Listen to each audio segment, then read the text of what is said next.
Good morning, students. Welcome to your history video lecture. Now, in the last class, we studied about how certain groups or population were not incorporated in the Brahmanical society at all. They always remained outsiders. Okay, so they were not treated or seen as a part of Brahmanical society. What are the terms we have allotted to them? The forest dwellers were called Nishad, then agricultural pastoralists, okay, especially the nomadic ones, and finally Malech, who were also called outsiders, as they were not familiar with Sanskritic languages. Now we'll study about those groups or population which were a part of Brahmanical society, but they were relegated to such a low position that they were considered to do. So now we begin with a new topic, beyond the four Varnas, subordination and conflict. In this topic, we'll be specifically focusing on the lives of untouchable. Now the word is pretty much self-explanatory. Okay, untouchable means people or group of people who were deemed unworthy to be even touched or looked at. Now why was this so? What was the origin of untouchability?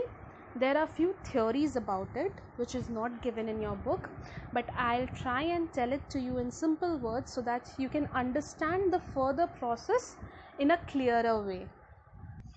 Now the first theory takes us back to the Vedic age. Okay, it talks about the time period when Aryans came and settled, okay, in along Indus and its tributaries, and they further tried to make inroads to the eastern part of India.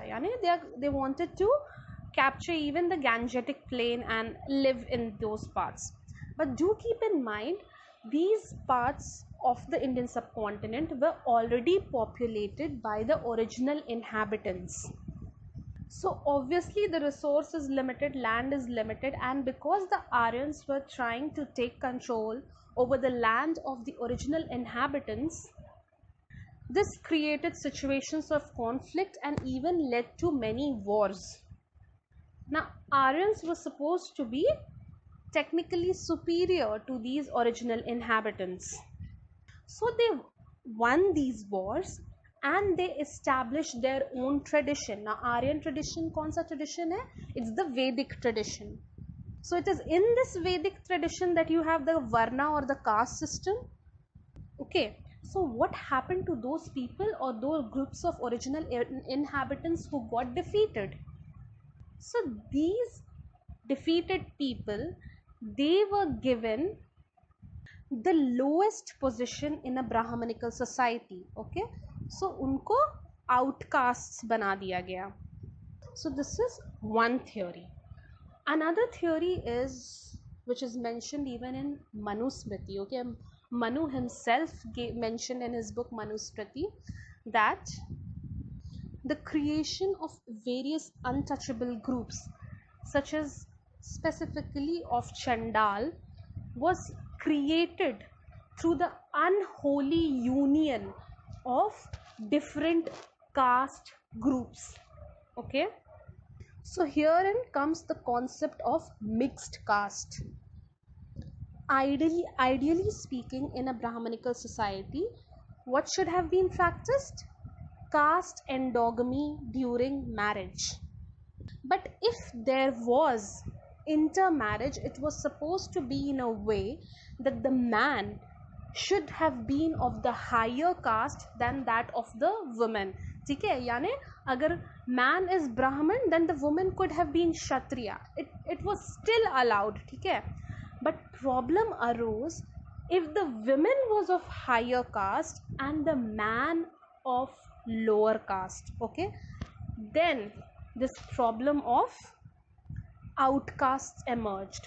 For example, for this Chandal group, which we'll be speaking in detail later on, it was born when there was a union between a Brahman woman and a Shudra man. So their offspring would be considered an outcast, forming a group known as Chandals. So in the same way, there might have been different combinations of intermarriages happening which were not at all accepted in the Brahmanical society. Thus, they were treated as outcasts.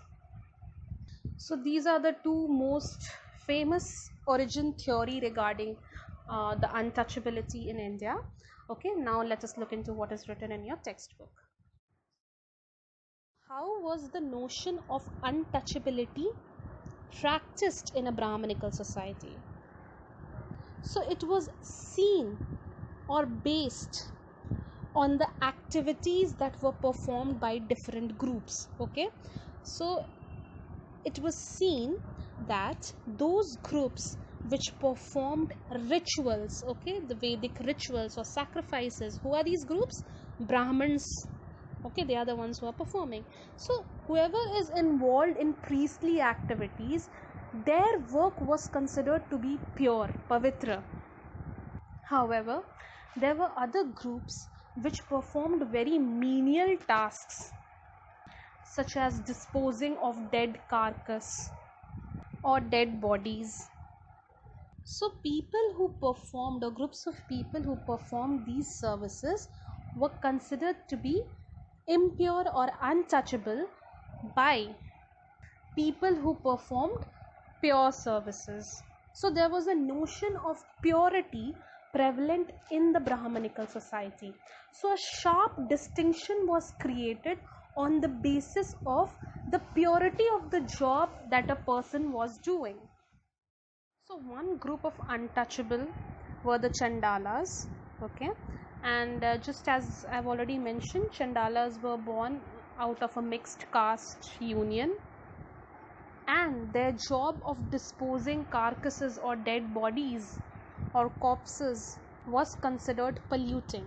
So even their touch or even looking at them was considered polluting by those of the higher caste or varnas.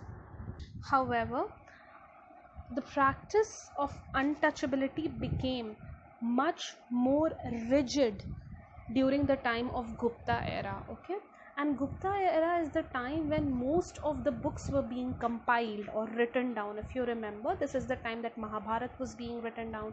This is the time when even Manusmriti was being finally written down. So in this Manusmriti, it talks about the staunch rules or duties that a Chandal was expected to follow without questioning. So please underline it. It's given in your book one by one. First, they had to live outside the villages, okay, and use discarded utensils and wear clothes of dead and ornaments of iron. They were not allowed to walk in the villages or cities at night, and the task that they had to compulsorily do was that of disposing the dead bodies of people who had no relatives and serve as executioners. Executioners मतलब क्या होता है? People who carry out the death sentence. अगर राजा or the king, if he has given a death sentence, then it will be these executioners who will kill those who have been punished. Now, what are some of the observations made by foreign travelers regarding the untouchables that existed in India?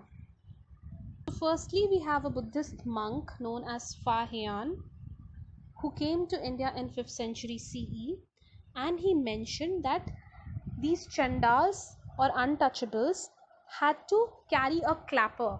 Clapper मतलब जिससे sound create होता है, okay? Had to carry a clapper in the streets and use it so that people would be aware that they are coming and they would rush into their houses or wherever they can, so that even the shadow of a Chandal or that untouchable does not fall on them. Another foreign traveler, and again a Chinese pilgrim, Huan Zhang, who came to India In fact, he stayed in Nalanda and studied this Nalanda that we go to, Nalanda University. So he studied there for many years. So he made this observation that these Chandals and outcast people, they were forced to stay outside the city. Obviously, no one likes inhuman treatment meted out to them. So there might have been strict rules or some state officials installed to ensure that these people do not inhabit or live within the village or a city, but have their own community outside the village or a city. See, accounts of foreign travelers are always very important because they tell us about, or they give us an insight into the observation which might have gone unnoticed by people living in that area. मतलब उन लोग record करना ज़रूरी नहीं समझता. For example, just think about us. If we are going through, we have our normal daily life, nothing is extraordinary for us. We'll not pen down कि ये this group of people is behaving in this way. But a person who is coming from outside, if it's a unique thing for them, okay, which they have not seen in their place or country before, they will make it a point to jot it down. That is why the accounts of foreign travelers are so important whenever we are studying history.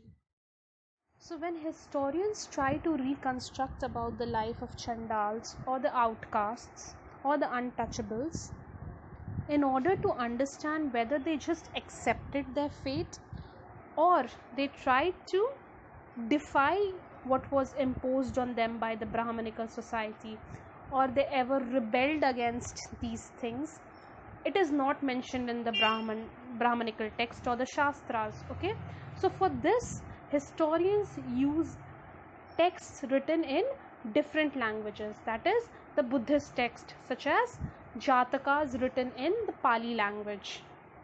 So these texts provide us a glimpse into the social reality which was a bit different.